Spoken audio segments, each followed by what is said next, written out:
দেখ, find the equation of the line which lies midway between the lines 2x plus 3y plus 7 is equal to 0 and 2x plus 3y plus 5 is equal to 0. তো এখানে ma'am distance formula লাগিয়ে করেছে। আমি এটা একটা shortcut দেখিয়ে দিচ্ছি। শর্টকাটটা বোঝার জন্য তোকে একটা কনসেপ্ট বুঝতে হবে। ধর এটা একটা লাইন আছে, এটা একটা লাইন আছে, এটা একটা লাইন আছে। তো এই তিনটে লাইন প্যারালাল। তো এই তিনটে লাইনের ইকুয়েশন কেমন হতে পারে? 2x প্লাস 3y প্লাস 5, এই লাইনটার ইকুয়েশন কেমন? 2x প্লাস 3y, এটা জাস্ট আমি র্যান্ডামলি বসাচ্ছি, ঠিক আছে? Plus 3 equal to 2x plus 3y plus 9 is equal two 0। এটা জাস্ট র্যান্ডামলি বসালাম। তো এটাই তুই কী দেখলি? 2x plus 3y same, 2x plus 3y same, 2x plus 3y same, শুধু কনস্ট্যান্টটা চেঞ্জ হচ্ছে, শুধু কনস্ট্যান্টটা চেঞ্জ হচ্ছে। এই পার্টটা সেম আছে, এই পার্টটা সেম আছে, এই পার্টটা সেম আছে।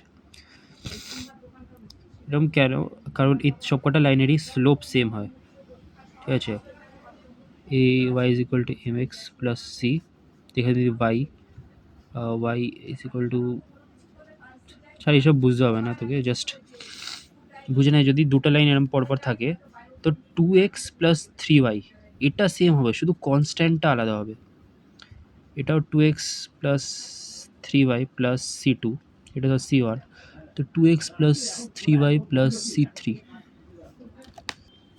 তো এটা আমি তোকে তিনটে লাইন দেখালাম যে তিনটে লাইন প্যারালাল। তো মেন কথা হচ্ছে এটা সবকটাতে সেম কেন হয়? তো আমরা একটি ফর্মুলা জানি y is equal to M x plus C. এটা দিয়ে অ্যাকচুয়ালি এমটা হচ্ছে স্লোপ, তো এম এর ভ্যালুটাই বের করতে হয়। তো এখানে যদি আমি এমটা যা ভ্যালু সেটাই হচ্ছে স্লোপ। তো এরকম করে এক একটা স্লোপ বার করে দেখ। এই সবকটা লাইনেরই যখন স্লোপ বের করে দেখলি তখন সবকটা লাইনের স্লোপ সেম আসলো, দ্যাট ইজ -2/3 -2/3 -2/3, এই ফর্মুলাটা ইউজ করে। এমটা এখানে স্লোপ, তো স্লোপটা সেম। তো স্লোপটা সেম হওয়ার জন্য এক্স ওয়াইকে সেম হতে হবে, আর প্যারালাল লাইন্সের স্লোপ সেম। তো স্লোপটা সেম রাখার জন্য এক্স আর ওয়াইয়ের ভ্যালু ডিপেন্ড করছে। কনস্ট্যান্টটা শুধু এটা বলছে যে লাইনটা উপরে আছে না নিচে আছে, ঠিক আছে? জাস্ট এটা স্লোপ প্লাস 3 প্লাস 9, এটা হচ্ছে লাইনটার পজিশন ডিপেন্ড করছে, যে 5 থাকলে ওপরে, 9 থাকলে নিচে, 3 থাকলে মিডিলে। তো কনস্ট্যান্ট হচ্ছে এমন একটা টার্ম যেটা লাইনটার পজিশনটা জাস্ট ডিপেন্ড করছে, ওপরে নিচে না কোথায়, বাট লাইনটা প্যারালালি থাকছে, স্লোপটা সেম। তো সেম কনসেপ্ট এখানে লাগবে। কোশ্চেনে কী দিয়েছে? কোশ্চেনে বলেছে 2x plus 3y plus 7 is equal two 0, এটা হচ্ছে একটা লাইন। আরেকটা লাইন কী দিয়েছে? 2x plus 3y plus 5 is equal two 0, এটা একটা লাইন, এটা একটা লাইন। দেখ এখানেও এই দুটো প্যারালাল যেহেতু, তো এটাও একটা, এটাও সেম, এটাও সেম, রাইট?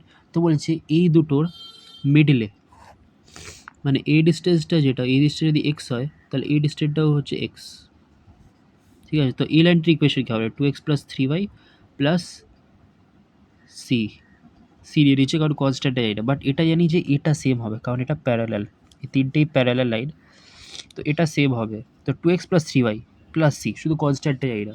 তো কনস্ট্যান্টটা জানার জন্য আমরা কী করবো? এখানে কনস্ট্যান্টটা হচ্ছে উপরে আছে না নিচে আছে সেটা ডিফাইন করে। তো 7 আর 5 এই দুটো, এটা 7 মানে হচ্ছে উপরে, 5 মানে হচ্ছে নিচে, এটা যা দেখে বুঝলাম। তো সিটার কী ভ্যালু হবে? সিটা হচ্ছে 7 প্লাস 5/2।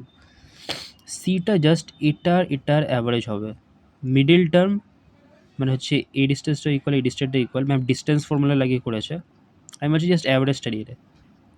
এটা যদি সাইডে হতো তখন কিন্তু অ্যাভারেজ, তখন অ্যাভারেজটা আলাদাভাবে নিতে হতো।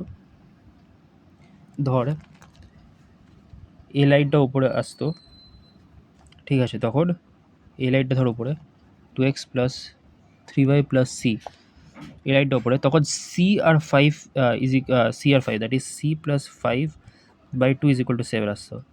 তখন 7টা সি আর 5-এর অ্যাভারেজ হতো, 7টা তখন সি আর 5-এর অ্যাভারেজ হতো, বাট সিটা যেহেতু মিডিলে তো সিটা হচ্ছে 7 আর 5-এর অ্যাভারেজ, মানে ওপর আর নিচের অ্যাভারেজ। মিডিলটা বার করতে গেলে ওপর আর নিচের অ্যাভারেজ দিতে হবে। তো C is equal to 7 plus 5 কোথায়? 7 প্লাস 5 হচ্ছে 12/2 কোথায়? 6। তো কনস্ট্যান্টটা কী বেরোলো? 6। তো 2x প্লাস 3y প্লাস 6, তো এটাই হচ্ছে এটা।